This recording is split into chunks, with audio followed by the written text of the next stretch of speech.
A Primeira Guerra foi um marco no avanço e desenvolvimento de novas tecnologias.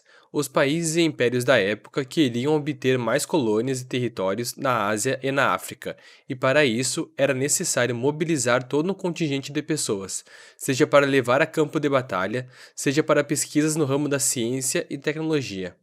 Essa mobilização levou a inúmeros avanços. A medicina era desenvolvida, a química era empregada na guerra e a engenharia era levada à sua exaustão. Embora os soldados utilizassem em sua maioria rifles com baixa capacidade de tiro, a ciência conseguiu criar armas de devastação em massa, e hoje você irá ver algumas delas aqui, no Almanac da Web. A primeira pessoa a inventar uma metralhadora foi o norte-americano Richard Gatling, durante o longínquo ano de 1862. A máquina já fazia um trabalho competente, conseguia devastar pelotões inteiros com apenas um atirador. A metralhadora Gatling, como ficou conhecida, possuía 6 canos, onde cada um possuía uma agulha de percussão e eram acionadas manualmente por uma manivela. Os projéteis ficavam alocados em um recipiente acima dos canos e iam caindo conforme os tiros eram dados.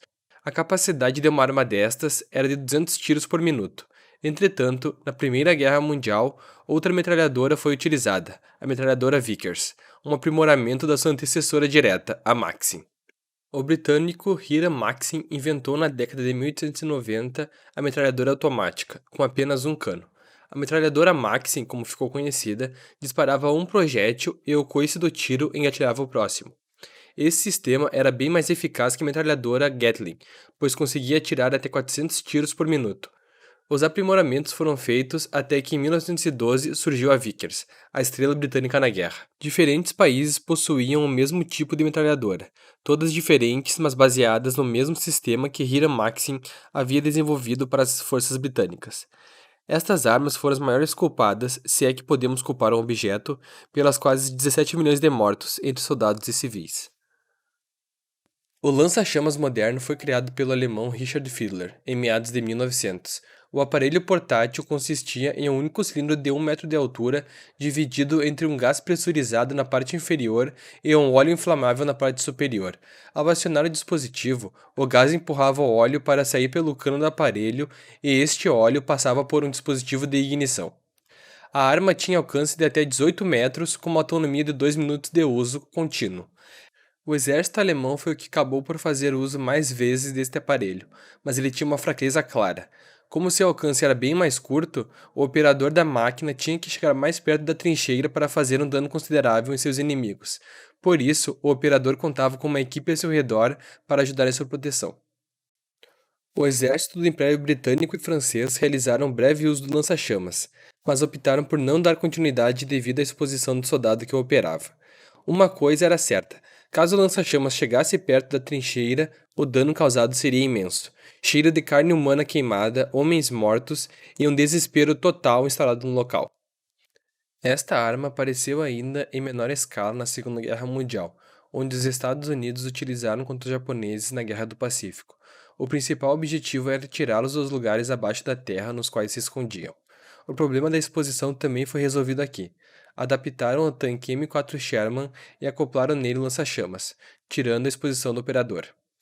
O lança-chamas também era utilizado na Segunda Guerra para destruir as cidades por onde os exércitos passavam, uma espécie de tática de terra arrasada, dificultando a retomada por parte dos inimigos desses lugares. Uma das características mais marcantes da Primeira Guerra Mundial foi a guerra química. O gás mais conhecido talvez seja o gás mostarda. Ele foi produzido pela primeira vez em 1822 e, ao longo do tempo, alguns cientistas contribuíram para aperfeiçoá-lo, já sabendo que o mesmo era tóxico. O gás mostarda em estado puro é incolor e inodoro, mas utilizado na guerra era uma forma impura, tornando sua tonalidade amarelada e possuindo um odor muito semelhante à mostarda que conhecemos.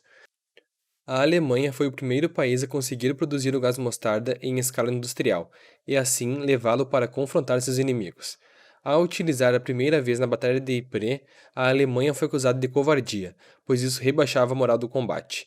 Mas não demorou muito tempo para que todos começassem a utilizar o gás. Era a forma mais simples do exército avançar, pois quem entrava em contato com o gás acabava tendo queimaduras na pele, chegando ao ponto de crescer em bolhas e tudo piorava, pois não era possível limpar ele com água, sendo necessários solventes orgânicos.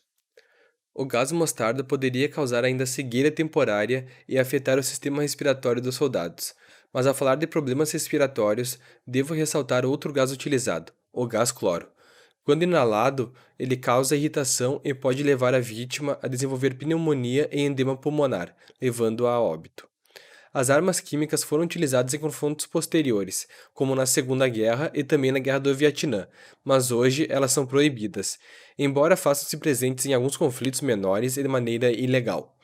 Eu vou deixar aqui na descrição alguns livros que podem ser do seu interesse sobre o assunto. Comprando pelo link abaixo você ajuda muito aqui no canal. Nos cards do vídeo você confere outras listas que produzimos sobre o assunto. Não esqueça de compartilhar e deixar o seu like. Muito obrigado e até logo.